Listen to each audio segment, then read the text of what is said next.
What's up? Finesse. Yeah. Welcome to the podcast, man. What's up, God?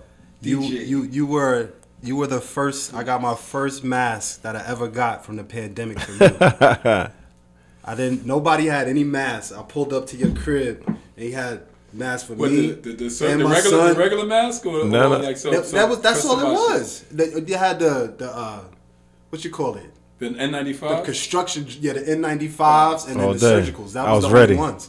So I got my first mask. I guess that's the Virgo. As soon as COVID happened, I was ready. Now you're doing making sure people's cars get fixed. Absolutely. They get into accidents and shit like that. I'm the official car plug now. Yeah. Really? So tell me about that. Like, what do you mean? So basically, when you get into a car accident, you have the body shop, you got the insurance company, you got the customer. So it's the customer, the body shop, me, the insurance company. I'm the bully. I'm the guy that makes sure that the insurance company over here don't try and play the body shop. Okay. And make sure the customer gets their car fixed right. Okay. Good. Because without me, you take me out the equation, the insurance company is going to jerk the body shop. They trying to fix the car for you, not getting paid the right amount of money, so they're going to cut corners. So they ain't got that bread, they got to cut corners to make their bread. Right. No, I come in, I make sure they get that big bag, they can fix your car right, feed their family, go on vacations, do what they got to do. So the insurance company can't tell you no if you price. They can tell me no, but they got to negotiate with me. Okay. Because I know what I'm doing. I know all the laws. I know all the operations, protocols, all that stuff like that. So how you got? They got to play ball. How you got into that world? Somebody taught me the business, but the hustler in me seen more of the business. Okay. And that just wasn't their thing. Yeah. And we kind of didn't connect too well with that. Right. So I decided to start doing my own thing. And did it connect with hustle? Not everybody's built for hustling. That's what it's all about, man. So this person was doing it for a certain amount of years, and I'm looking at them like, oh, you make a lot of money. Right. That's not enough. That's not enough. I can do better. Enough. I can do better. No. Not I can do better. We can do together better. I'm ready to collaborate with anybody and get money together. He was comfortable though. But he was too comfortable. Right. And then every time I gave pushback on like, oh, we should do this, we should do that to like expand, it was just. Got it. So obviously, I got an fender bender. And I used this man's services. Yes, sir. I didn't do anything. Yeah, actually. I just called him. I just told John, pull up. Had you not told me that you got into a fender bender, I wouldn't even know that even happened. I just told John, pull up. Excellent. Yeah, it's brand new. New. They said this side look better than the other side. And he just got his sound system put in, so he think he pop spitting out the window right now. Back in the late 90s. Yeah, I appreciate your services, man. Yeah. So he's not bullshitting nobody. I'm the car plug. Listen, if something happens with your car, or you need to buy a new car, and you don't holler at me, that's your own fault. So how do they get? Because obviously, like I always put my little sneak plug. I do my business is credit repair, so I repair credit and shit. So, like, I obviously always have clients that are repairing their credit so they can get to purchase a vehicle. Okay. So obviously, I know how to get to you, but for people that are out there, how do they get to contacting DJ Finesse? On the car thing, it's Finesse Automotive Works with an S at the end. Is that an Instagram? Instagram. Okay. One more time. Finesse Automotive Works with an S at the end. Okay. Not easy. Damn. I'm just like the middleman plug when it comes to like buying cars. Like my man David, shouts my boy David. He's the car plug. So you holler at me, I'll set you up with him. You good to go. One last. As far as car accidents, like I'm the direct plug. Right. So one last thing, as far as for the if any clients are concerned. Is it something where they pay you directly, or you get paid through the? I get paid through my clients. Through your clients. Okay. You pay me nothing. I didn't give this man I didn't give anybody any money at all. Nobody. I got into a. You heard that? Nobody. No bread. I kept calling. $3.99. Are you sure? Are you sure I don't have to give nobody I hate nothing? This should be free, bro. I love it, but John said, I got a deductible. This and that. What's that? What is that? Just pull up, bro. Yeah. You good. And that's what happened. Oh, you need a rental? We're not looking forward for y'all to You need a rental car? Hurts. Hey, pick this guy up. Yeah, but hold on. So I have a family member that was their first car, so they didn't know, but they actually ended up getting the insurance that doesn't have the ability to get a rental for 30 days. So is that only if they have that a part of the insurance, or is that something that you're able to provide just like the insurance would? Well, let me start with saying this. If you have car insurance, you have full coverage, it's foolish, no disrespect, to not have rental coverage. Yeah, I know. It's only a couple dollars a month. Yeah. So when you get jammed up, you good. Yeah, so it'd be crazy. Because later on, when you are jammed up and you're not good, it's going to cost you hundreds of dollars for a rental car. Mm-hmm. It makes no sense. It doesn't offset each other. The money, not at all. It makes no sense. But if you are one of those people who have full coverage and don't have rental coverage, depending on the situation, the write-up, etc., for your vehicle, your accident, whatever, I front it. Okay. I'll put you on. I'll pay for it. Because you get it. I pay for the rental. So it still works out for you. Yeah, anyway. I got the plug at Hertz, and that's a I'll pay for good, it. Wow. I'll pay for it. To front that. Yeah, I'll pay for it. So let me ask you a question. Was this something you got in as like another source of income, or did the DJ thing slow down with the pandemic? DJ thing slowed down big time. Okay, all right. Big time. Because these days you can buy a laptop, go to a DJ school, holla at some friends, a bar, a promoter, etc. Say I'm a DJ. Yeah. I've been DJing since 1997. Wow. A long time. Yeah. So, and I've won mixtape awards. Now you have these people who can easily become DJs. The market's saturated. Crazy. Back in the late 90s, early 2000s, when we can get the big bag, it was because vinyl. I'm getting records from the label. That record I'm getting from the label is not going to hit your record store for months. It's not digital. Right. When I can speak of one record, when Michael Jackson had that remix with Jay-Z, right. I remember my man Party Radimus shout to Party Radimus. Right. He gave me the record and was like, "Yo, go." I'm in the club playing this record. Everyone's going crazy. Like, oh shit, Yeah. Jay-Z, Michael Jackson and fucking Jay-Z. Yeah. But the DJ you got for tomorrow night, he ain't got that record. Right. I got it. And that's gonna bring. And that DJ for next week, he ain't got that record. I got it. So now the venues. So now I get paid the because they know when you pay me, exclusive shit. I got the records that Flex is playing, dropping bombs on all night. And I don't really exist. I'm gonna be there tonight. That same party, dropping the same record. Yeah. Now today is different.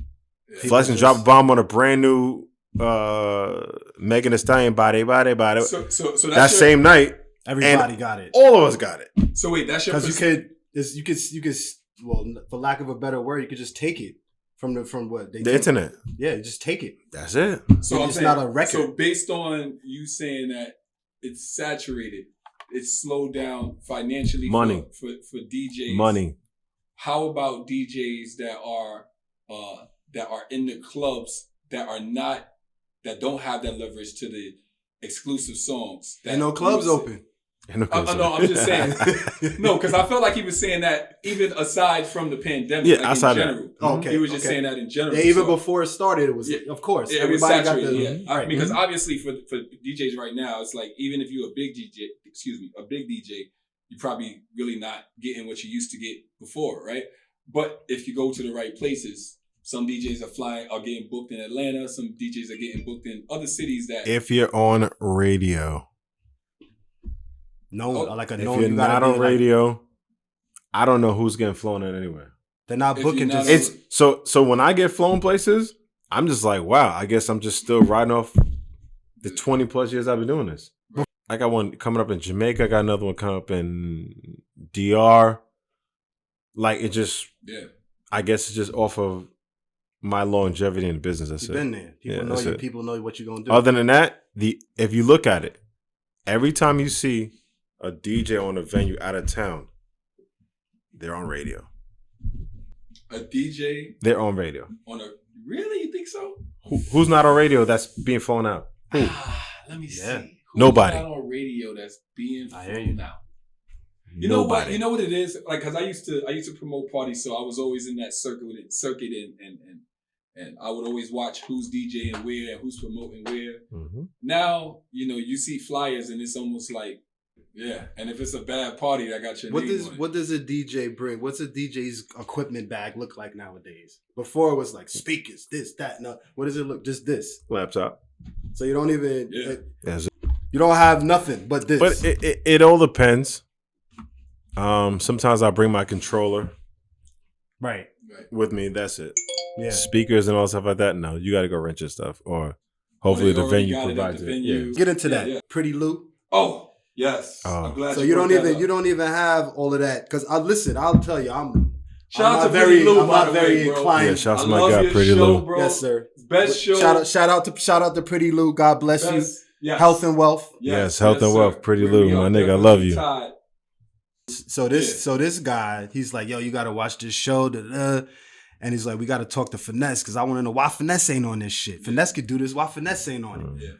So he want to talk. So you go ahead. You talk to him. So first, I'm about going to that, explain for those that don't know. I'm going to give a quick summary of what it is. It's basically a show, a nightly show that comes on at 9:00 on Pretty Lou's Live. Instagram Live. Instagram Live. Yeah, excuse Mm-hmm. me. Instagram Live. And basically, these two DJs compete to make it to championship week.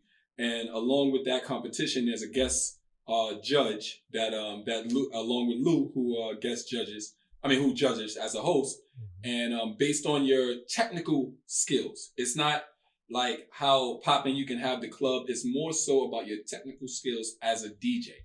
Now just check it out. To have more details, go to Pretty Lou's Live. I believe his Instagram is at Pretty Lou. Yeah, I think my boy Finesse pull it up, but I think it's at Pretty Lou or Pretty Lou 1. And you can. It's Pretty Lou 11. Oh, Pretty Lou 11. Pretty Lou 11. PRETTYLOU 11. 11, the number 11. 11. Yeah, 11. Sorry. There you go. So I wanted to ask Finesse. So Finesse is a longtime friend of mine. Actually, speaking of his gigs, he actually did my wedding. Yes, sir. So I'm very thankful. Yeah. Shouts to Silky. Yeah, Silky shout out to Valente. Silky, We my bodied boy, that together. The master of ceremonies. We We bodied that together. My guy. I'll never forget. Virgo. I'll never. She's alive, right? Yeah. I'll never forget it. Virgos. Man. But what I wanted to ask is, you've been an R&B tycoon in the DJ industry for many years, and when you think about, first of all, I think until I met you many years ago, I didn't even know like that was an actual lane, like a DJ who is like just super ill at R&B playing based R&B music, right, in a set together. You know what I'm saying? So, but now that you have, you are well known in doing that, it doesn't come off to me that you would be in a DJ competition, but you're still a DJ. So I'm asking, first of all, do you know about this show? And based off of what you do know, would you have done it? And if not, why not? I'm kind of familiar with it, but would I do it? No. Okay. No disrespect to anybody that's on it. Like, that's cool. No disrespect to Pretty Lou. Right. Do your thing. It's just not me. Let me give him something. Would you ever look at it in a sense like, damn, let me see what, because I put music together through my mental. I put these songs together. Let me test my skills. Let me get up on there and see where I'm at with it. I've been doing this for years. All right, so you know what it is? It's a lot of times, because I've been approached so many different times about like being featured on this, that, and the third. If there's something that there's monetary gain to it, I need it. Okay. If it's like, here we're doing this podcast, we homies, we're chilling. Y'all say, hey, come through, whatever. Hey, I'm in town this weekend, whatever. Come through, pull up. I do it. No big deal. Yeah. If there's monetary gain, if anybody who knows me, I'm a money man. Right. And it goes to all the promoters too. Yeah. So let me You'll always be on some trying to like ask me, can I give him a discount? No, bro. You're making money tonight. I need to make money too. If you're making money and it's because, I just want to feature on my thing. No. Right. That's the answer. So you saying you fuck with your homies or you fuck with? I fuck with money. Pretty Lou all day. But or anybody else who does something similar, I probably fuck with them too. But if there's monetary gain and there's no money for me, the answer is no. Right. Because they definitely get money. They got all these people And watching. shouts to all the DJs who do it. Because one thing for sure is they can do that, gain fans, followers, etc., and make money on the way back end. I've been doing this for 20 plus years. So you don't need I need my bag now. You don't need that level of exposure. I need my bag now. So let me ask you a little bit deeper question. Then, I mean, hey, I would actually promote it for pretty. All right, so let me ask you a little deeper question, right? Being that you've been in the game for so many years, is there a point where you're like, I'm gonna do this for the culture? No. Hold on, hit me. Let me finish it. Depends. For the DJ culture, knowing that the DJ culture right now is suffering, and to shine light and to give a little more in the pay. So for instance, right? For instance, when I told John about the show, he was like, "Wow, I got more respect for DJs now." Right? So it was not that I didn't have respect for them before, but I was like, damn. But even for me too, like, that's the effect it had on me because I didn't understand. I thought. I always wanted to be a DJ. I love music that much. I want to be a DJ. I want to put. You ever been in your crib? It made me feel a lot. I was already kind of ignorant with some music shit. I feel a lot more ignorant now. No. I'm just saying. But I thought I knew something. I don't know anything. Oh, there's a lot more DJ culture. It's a lot more to the DJ culture. So I'm saying that, like, is there a point for you where you like, you know what? I'm gonna do this for the culture to show that a dude did it that's been doing it for 20 plus years that don't even DJ in this type of realm will step up and show these young niggas how to do it. No, let the young niggas do it. Let them do it. Let them do it. Have fun. Finesse. Have fun, guys. You got any? What I would do for the culture is Instagram Live. For you, that's that. There's no money in culture, and you don't have. And I did it. And you don't have. I did Instagram Live. I did Facebook Live. I did it. Where they're making money and you're not. Exactly. Right. And I did it one time. And everyone after that was like, hey, like, why don't you start doing like every Saturday, this and third? But no. For what? Why? I'll see you guys when pandemic's over. So how about Catch me at a party. How about this?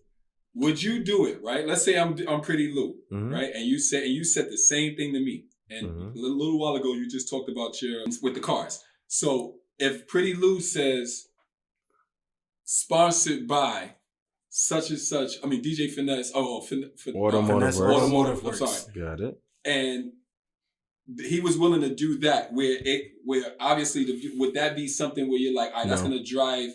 No. So it has to be an instant bag, right? You're like, I got to be paid. Listen, I feel like I am a hustler. You haven't had a conversation with Pretty Lou trying to recruit this nigga. No. It's not like you trying to recruit this nigga. Pretty Lou's my guy. He's one of my closest DJ friends. So I'm like, I would want to see somebody up there that I could root for, and I know them personally, right? So a lot of these DJs, the great thing about these DJs, let me tell you something. So I've watched 5 seasons, right? I'm not sure how many DJs is in total, but it could be roughly about 20 DJs per season, probably a little bit more, right? But let's just say 20. I would say out of each season, I'll probably follow out of the 20, about 6. So I'm following over 40 DJs, bro. Before this show, I probably follow like 5 DJs. I follow like 40 DJs now, not only because of like how they played their music, but their work ethic, the way they didn't give up, the way they had the pressure. I mean, it was just, it's so much. I didn't even know DJs knew this much. I thought DJs like, oh, he plays like hip hop, R&B, little house maybe. These guys are playing, bro, Bon Jovi if they have to, bro. It's real, like, because at the end of the day, because think about what Finesse does. This is a blessing. Yeah, it is. The laptop is a blessing. Yeah, because back in the days, we used to bring like 10, maybe 15 crates to a party. So it's like 3. It's 3 cars deep to the party. 3 cars deep. I remember the tunnel. Somebody got the turntable. Somebody got the speakers. Somebody got the records, etc. Yeah. And as I'm DJing on these 2 turntables, there are crates behind me. I got to move one over to get to the next one to go through them. Yeah. To find it, to put on the plate. That's DJ, and I only got 2 to 3 minutes that's playing on the record to get that plate on it, set it up, cue it, go. Yeah. Laptop's easy. So Finesse trying to say is like, man, They don't want the smoke. They might not want the smoke. Nah, not that. No, but you know what I hate? I'm not saying that people think that because DJs don't use vinyl. I'm talking about the money.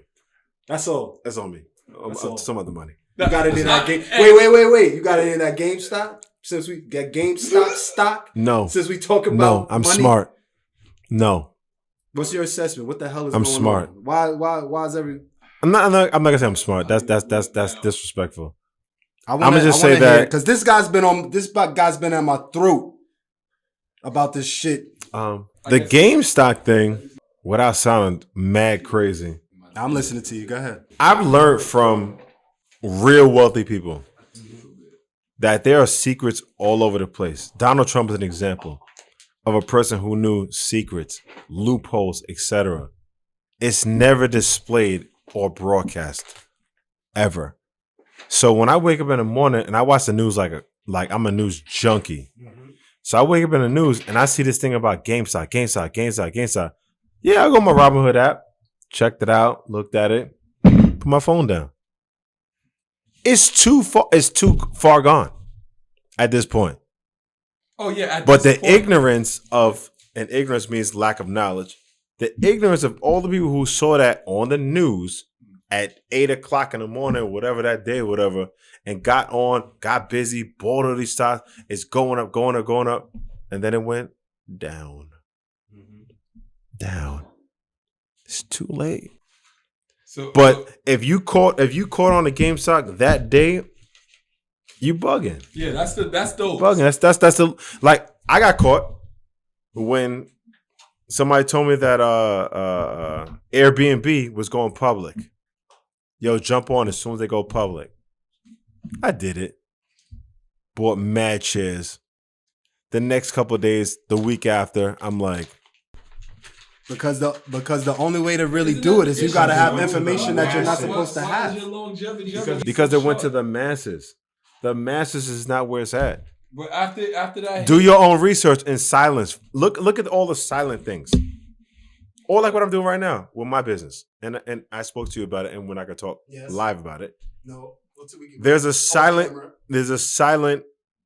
thing going on in what I'm doing right now in the auto business. Mm-hmm. And I'm sharing that with my friends first. Right. Because 10 years from now, it's going to be public. It's going to be well known. It's not going to be too much money in it for them. And that information but at that point, me and my friends are going to be rich as fuck. Yeah, because you... That's what it's about. That's it. Me and him were having an argument. My point was like, the stock market is always a gamble. And it's not for people who don't have money to gamble. Exactly. But he wants to kill me all day. So every time we played you guys in spades, we came with money we can lose. That's what people got messed up around that GameStop and everything like that. They were gambling money they can't afford to lose. And now when they lost it, well, here's my thing. I you always invest and gamble money you can afford to lose. All right. You don't do it any other way. Listen to how I look at it, because you know I'm in my financial energy through credit and business building and all that shit, right? So I'm already about taking in more than giving out, right? How I'm looking at it is, when people say that they can't afford to do something, right? They can't afford to risk money on the stock market. This is how I look at it, right? There's a lot of people who would risk anything sometimes. Anything on anything, right? Whatever, right? This is how I look at it. At some point, outside of the necessities, there comes the wants, and there comes the vices that you start to fulfill, right? So, say for instance, you might like to buy a 6-pack every Friday, right? Or you might like to buy a 6-pack every Wednesday and Friday, right? When you start to remove those vices and look at it and say, hey, listen, I'm going to take this money instead, because there are nowadays, there are stocks where you can invest money now that you might not get money now, but you got to look at the long run, because guess what?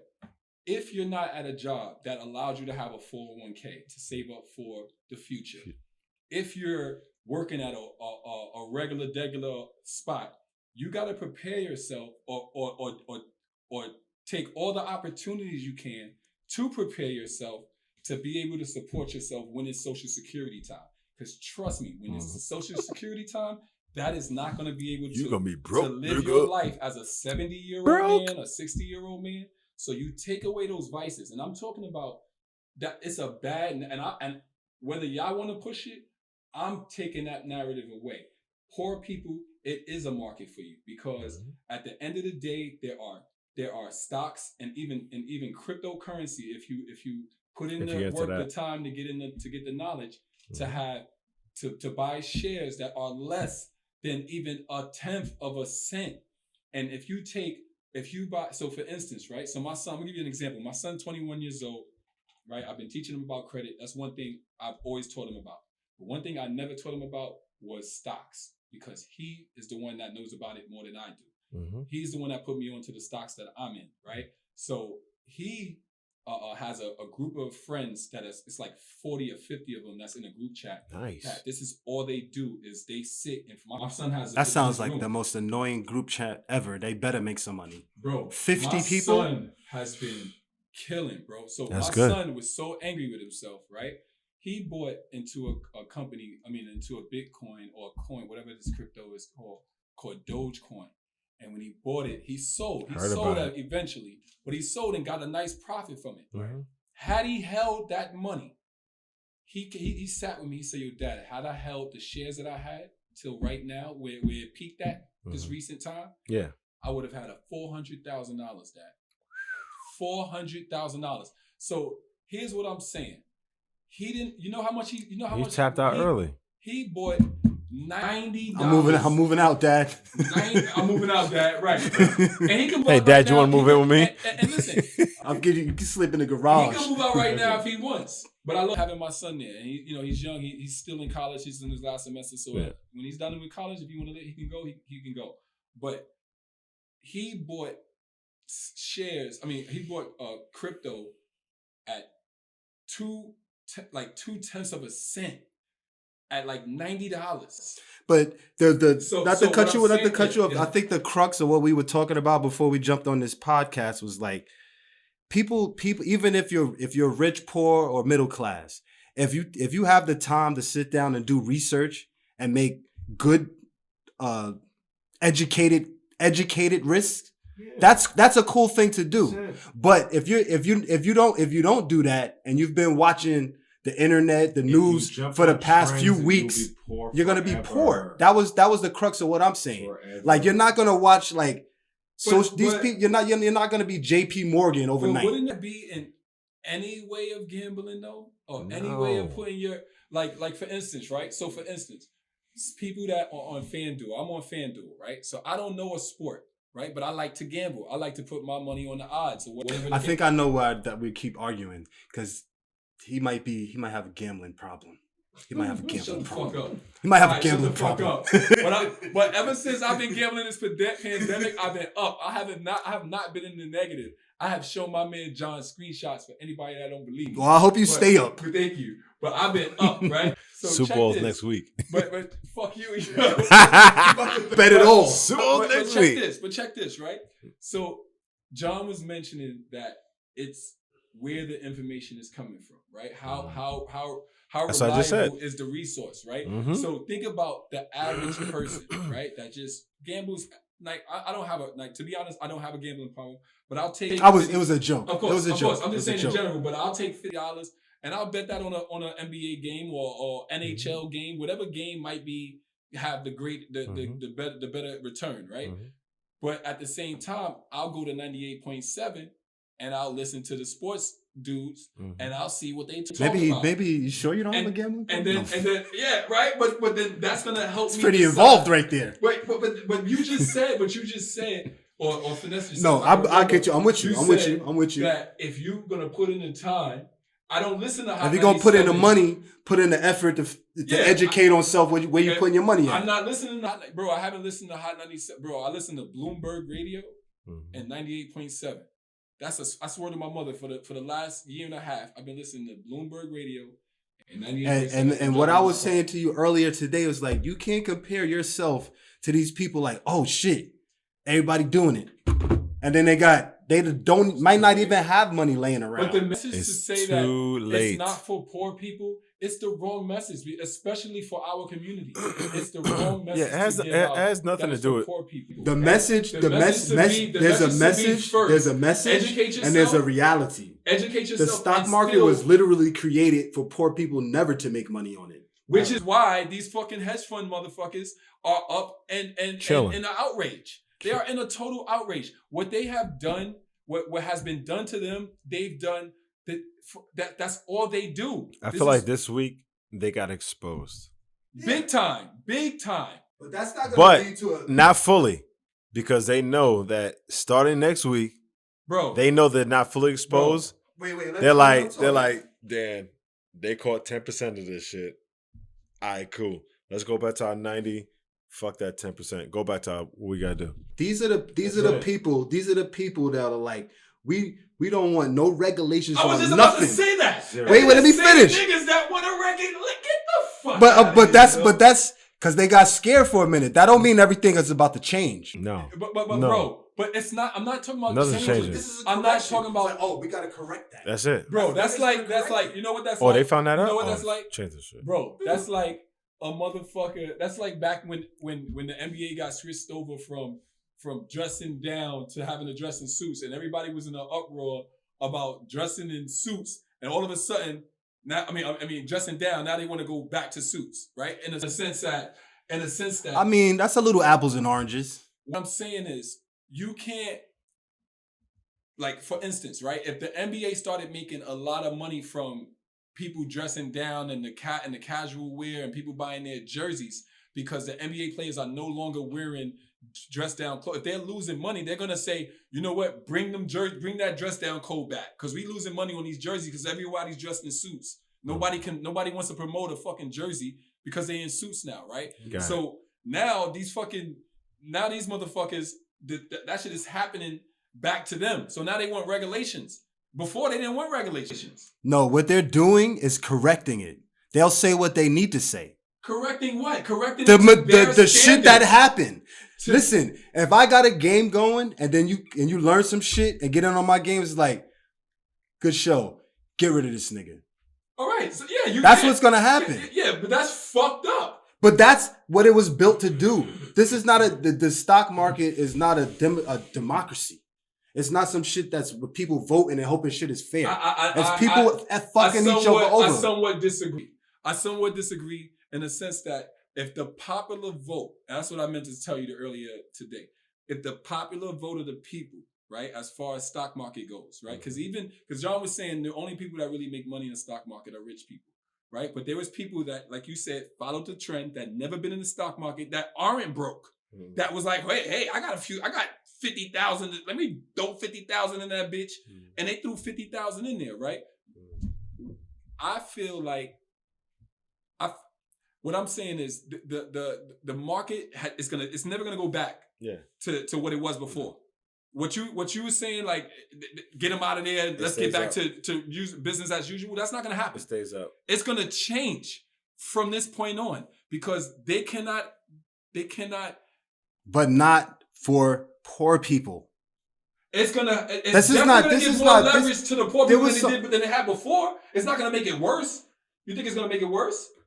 The people that is in charge of it are gonna stay in charge and keep that's fucking fine. people over. But is it gonna make it worse for the poor people than it was before?